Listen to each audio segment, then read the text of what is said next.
Cycling.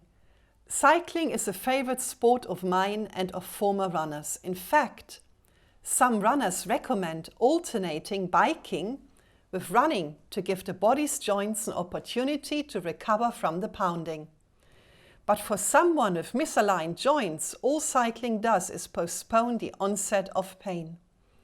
An unstable but rested joint is still unstable. Cyclists avoid impact, but they send their misaligned joints through a repeated range of motion for mile after mile. The activity also reinforces flexion and hip problems that are characteristic of people who sit for most of the day, such as office workers. If you are a cyclist and may already have some pain in the knees, I recommend you do following exercises. Static extension position. Start down on the floor on your hands and knees with your major joints aligned.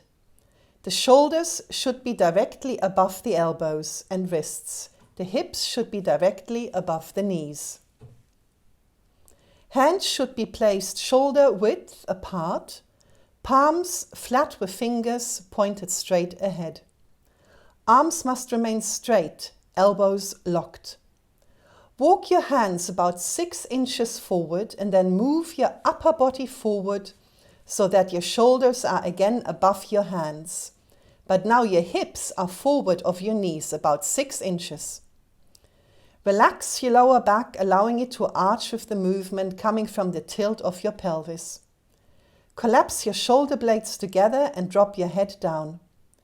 Your shoulders should be directly above your hands. If your lower back begins to hurt, back your hips up toward your knees. This will make the exercise a lot easier. This exercise promotes lumbar and thoracic extension through bilateral hip demand and is a very good exercise for shoulder position. Downward dog.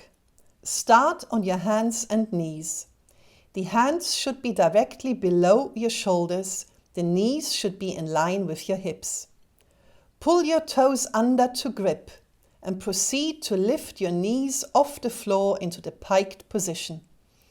Your knees should now be straight. Your goal is to pull your upper body through your arms and toward the floor. Your heels do not have to be on the floor, although this is the goal. Concentrate on trying to roll your hips forward to place an arch in your lower back. Tighten your thighs. This exercise engages the extensor muscles of the body from head to toe, and it is good for people with posterior pelvic tilt and sway back.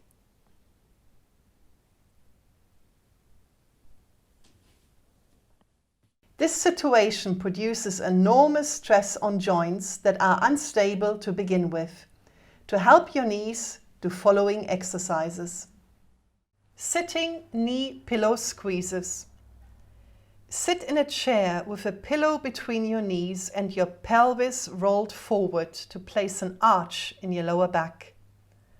Keep your feet pointed straight ahead and your upper body relaxed. Squeeze and release the pillow between your knees and remember to keep the arch in your lower back. Also remember to keep your feet pointed straight ahead.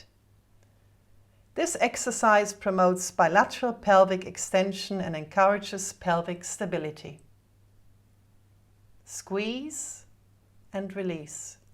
Squeeze and release.